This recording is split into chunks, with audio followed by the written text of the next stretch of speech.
छोटा सा गांव था सीतापुर, जहां पर धीर सिंह अपने प्यारे गधे बलिया के साथ रहते थे। धीर सिंह पहले तो खेतों में मेहनत मजदूरी करके अपना और बलिया का गुजारा करते थे, लेकिन अब उनकी उम्र बहुत ढल चुकी थी और इसी वजह से अब उनके लिए किसानी करना बहुत मुश्किल हो चला था। एक दिन उनका परम मित्र दीनू उनके पास उनसे मिलने आता है। धीर भाई देखो, अब तुम्हारी उम्र हो गई है और कितना बीमार भी रहने लगे हो। तुम ज्यादा दिनों तक अपना ख्याल खुद नहीं रख पाओगे। तुम ऐसा क्यों नहीं करते कि शहर से रवि को बुला लो।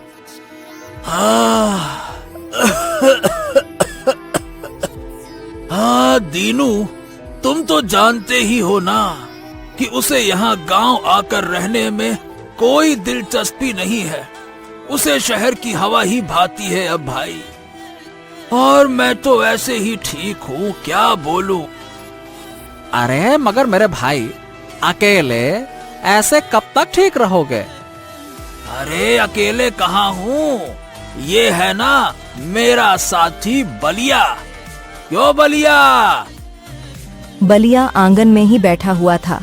जैसे ही धीर सिंह बलिया का नाम लेते हैं, वो उठकर खड़ा हो जाता है।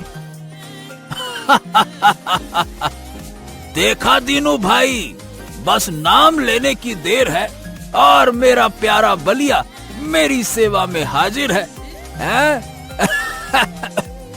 बलिया, मेरे प्यारे गधे, अब तुम्हारा घास खाने का समय हो गया है। रुको, मैं अभी घास तुम्हें डाल देता हूँ। धीर सिंह उठकर जाता है और बलिया को घास डाल देता है। बलिया बड़े चाव से घास खाता है और धीर सिंह तब तक उसके सर को सहलाता है। दीनू बड़े ध्यान से ये नजारा देख रहा था।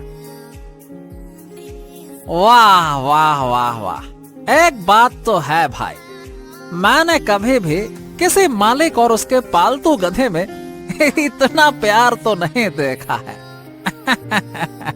चलो अच्छा है कि तुम्हारे पास अपने बुढ़ापे के लिए एक अच्छा साथी है। चलो अब मैं चलता हूँ। इतना कहकर दीनू अपने घर चला जाता है। घास खाने के बाद बलिया कहता है, मालिक, मुझे तो खाना खिला दिया, अब आप भी खाना खा लो। रात होने वाली है ना, आपको दवाई भी तो लेनी होगी। हाँ बलिया, अच्छा याद दिलाया तूने। अगर तू ना हो तो मुझे दवाइयाँ खाने की याद ही ना रहे। तेरे बिना मेरा क्या ही होता। ऐसे ही हर दिन धीर सिंह और बलिया एक दूसरे का ध्यान रखते थे। पूरे गांव में उनकी इस अनोखी जोड़ी के बहुत चर्चे थे। एक दिन धीर सिंह की हालत बहुत बिगड़ जाती है। मालिक, आप तो बहुत कमजोर लग रहे हैं। आपको तो तुरंत वैद्य जी को बुलाना पड़ेगा।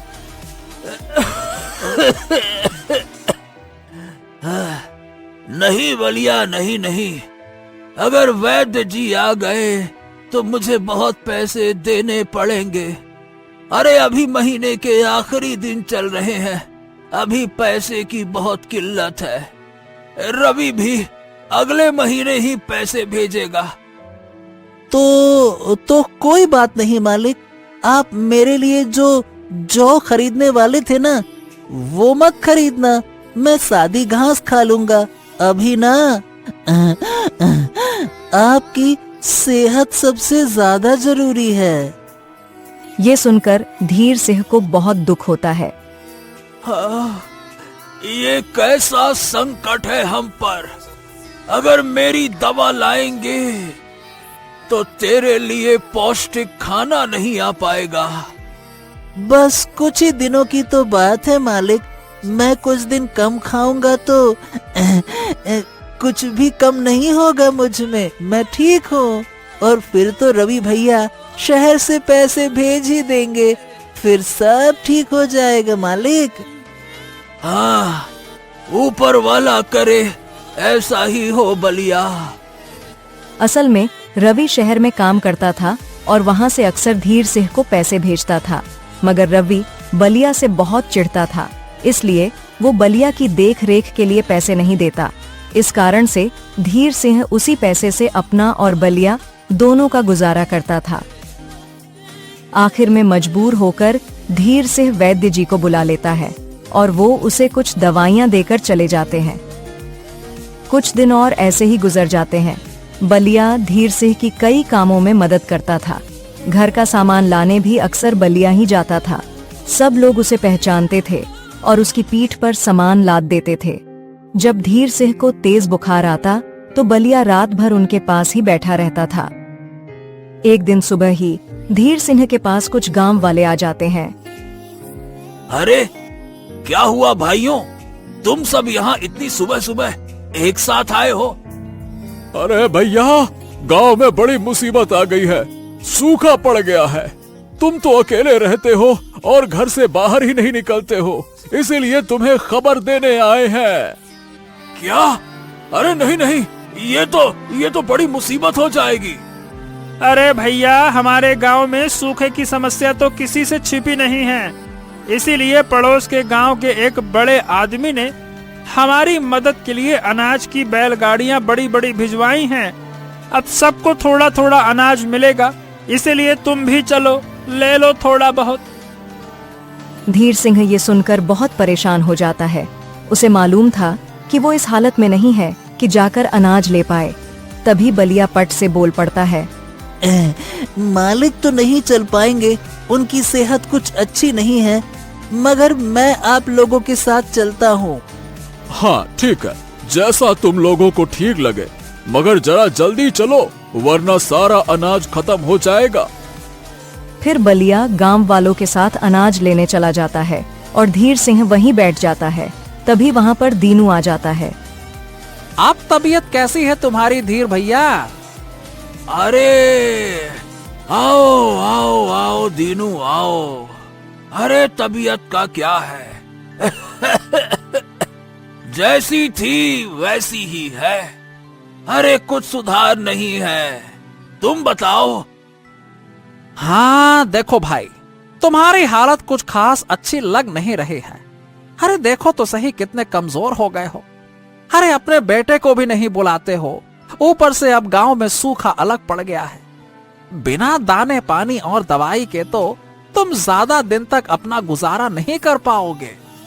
हाँ लेकिन अब इसमें मैं कर भी क्या सकता हूँ? कौन सा सिर्फ मेरे साथ हो रहा है? अरे ये सब तो सारे गांव वालों को झेलना पड़ रहा है ना। मगर मेरे भाई सब अकेले नहीं रहते हैं ना। देखो, अगर सबकी ही बात कर रहे हो तो मैं तुम्हें एक बात बता दूं भाई, सब लोग अपने घर से कुछ न कुछ बेच रहे हैं, जिससे कि वो इस सूखे के घड़े में अपना और अपने परिवार का गुजारा कर सकें। तो ऐसे में तुम्हें भी कुछ तो बेचना ही पड़ेगा ना। ठीक है, लेकिन मेरे पास बेचने के लिए है ही क्या? अरे है ना, तुम्हारा गधा बलिया। क्या? ये तुम कैसी बातें कर रहे हो दीनू? भला मैं बलिया को कैसे बेच सकता हूँ? नहीं नहीं, कभी नहीं, मैं उसे नहीं बेचूंगा। देखो भाई, मुझे मालूम है कि वो तुम्हारे दिल के बहुत करीब है, मगर जिस हाल में तुम हो, तुम अपना ही गुजारा नहीं कर पा रहे हो, तो फिर बलिया का ध्यान कैसे रखोगे? उसके दाने पानी का क्या इंतजाम है तुम्हारे पास? अरे तुम्हारे साथ साथ वो भी बेचारा बहुत कमजोर हो गया है। दीनू की बात में सच्चाई थी, इसलिए धीर सिंह चुप हो जाता है। उसकी चुप्पी देखकर दीनू आगे कहता है, देखो मेरे मित्र, मैं तुम्हारा दुख समझता हूँ, मगर अभी दिल से नहीं दिमाग से सोचना पड़ेगा। अगर तुम बलिया को किसी को बेच दोगे तो बलिया का भी अच्छे से ध्यान रखा जाएगा ना। कोई गरीब तो उसे खरीदेगा नहीं। अब जो भी उसे खरीदेगा उसके पास कुछ तो धन होगा, और तुम्हें भी सूखे के समय में थोड़े बहुत रुपए मिल जाएंगे, जिससे कि तुम अपना गुजारा कर पाओगे। क्या बताऊं मैं? इस बारे में मैं सोच कर बताऊंगा दीनू। अभी मुझे कुछ समझ नहीं आ रहा है। अरे बलिया को अपने से अलग करने के विचार से भी मेरी तकलीफ और ज्यादा बढ़ रही है। अरे रे। अच्छा ठीक है, तुम समय लो, सोचो। अब मैं चलता हूँ, जब तुम कुछ सोच लो तो मुझे बता दो। इतना कहकर दीनू वहां से चला जाता है। तभी पीछे से बलिया आता है। उसके पीठ पर बोझिल अनाज लदा हुआ था। वो बहुत कमजोर दिख रहा था, फिर भी उसके चेहरे पर मुस्कान थी। उसकी दशा देखकर धीर सिंह की आंखों में आंसू आ जाते हैं। ये देखो मालिक, कितना सारा अनाज मिल गया। अब हमें कई दिनों तक कोई दिक्कत नहीं होगी।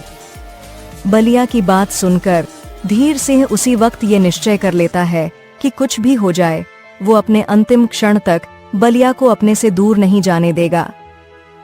एक दिन बलिया, अरे ओ बलिया, बेटा जरा मेरे लिए पानी का घड़ा खींच कर यहाँ ले आ।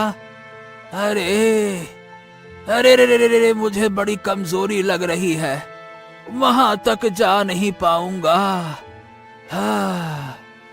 बलिया फौरन घड़ा लेने चला जाता है।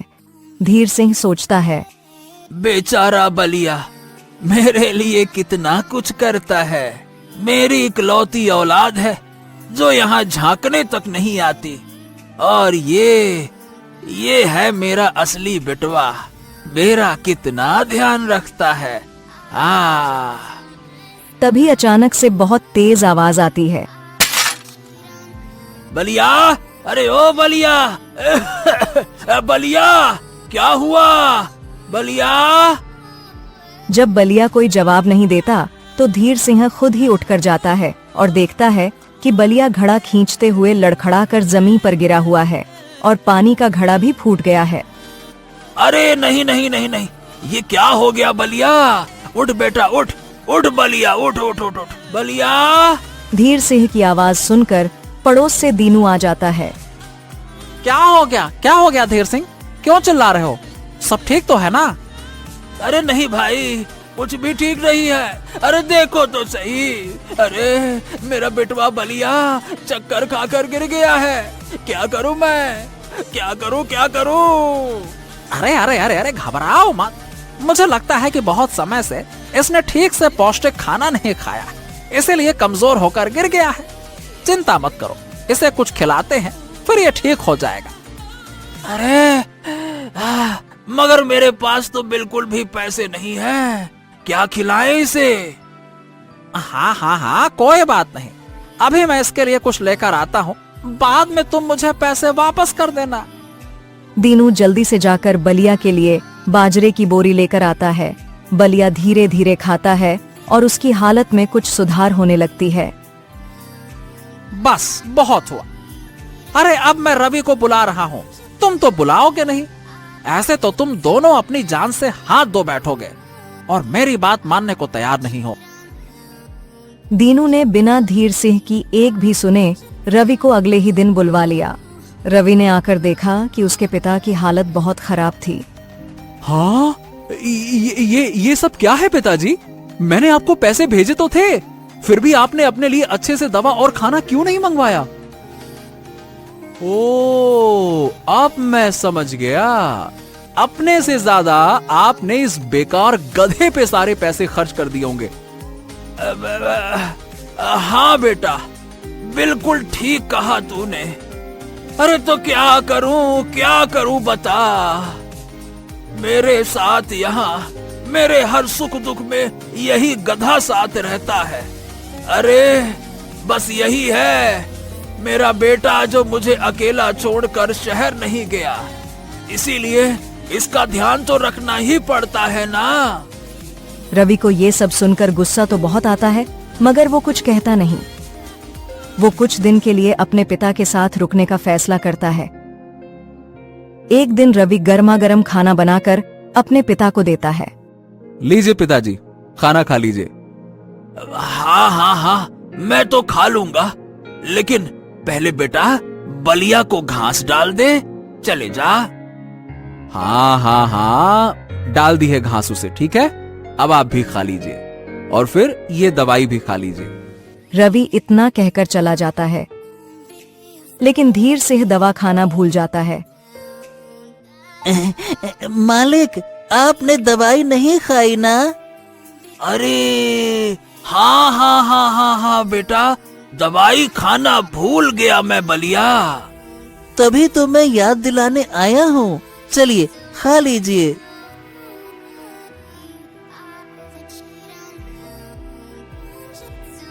हाँ, तेरे बिना तो मैं कुछ भी ठीक से कर नहीं पाता बलिया।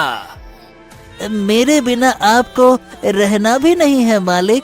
मैं आपके साथ हमेशा रहूंगा। रवि जब जब बलिया को अपने पिता का ध्यान रखते देखता तो उसे अच्छा लगता था। धीरे धीरे बलिया के लिए उसकी भावनाएं भी अब बदल रही थीं। वो बलिया के खाने पीने और दवा का भी ध्यान रखने लगा था, क्योंकि उसके पिता बिना बलिया को खिलाए खुद खाते ही नहीं थे। एक रात धीर सिंह की दवा खत्म हो जाती है और बाहर बहुत तेज बरसात हो रही थी। अरे पिताजी, इतनी रात हो गई है और बरसात भी जोरों की है। अब सुबह तक का इंतजार कर लीजिए ना, फिर मैं जाकर दवाई ले आऊंगा। वैसे भी ये दवा यहाँ आसपास नहीं मिलेगी, दूर जाना पड़ेगा। ठीक है बेटा, जैसा तुम्हें ठीक लगे वैसा करो। लेकिन बलिया ने ये सब सुन लिया था और वो बिन बताए अकेले ही धीर सिंह की दवा लेने निकल पड़ता है। बलिया, अरे ओ बलिया, बलिया, अरे ओ बलिया। अरे वो सो गया होगा पिताजी, आप इतना क्यों परेशान हो रहे हैं? आप भी सो जाइए ना, वरना तबीयत और बिगड़ जाएगी। सुबह आपकी दवाई भी लेने जाना है, चैन से सोने तो दीजिए अब मुझे। धीर सिंह को बहुत फिक्र हो रही थी, मगर कमजोरी के कारण वो उठकर बाहर नहीं जा पा रहा था। जैसे तैसे उसने रात काटी। सुबह होते होते उसकी आंख लग गई, परंतु जब रवि सोकर उठा तो वहां का नजारा देखकर वो हैरान हो गया। सामने बलिया धीर सिंह के बिस्तर के नीचे सोया हुआ था। ये क्या? ये यहाँ कैसे आया? तभी धीर सिंह भी उठ गया। क्या हुआ रवि, ऐसे क्या देख रहे हो? और बलिया घर वापस आया क्या? मुझे उसकी बड़ी फिक्र हो रही है बेटा। हाँ पिताजी, वो आ गया है। देखिए तो, आपके बिस्तर के नीचे सो रहा है। धीर सिंह देखता है कि बलिया अपने साथ धीर सिंह की दवा की थैली लेकर आया था।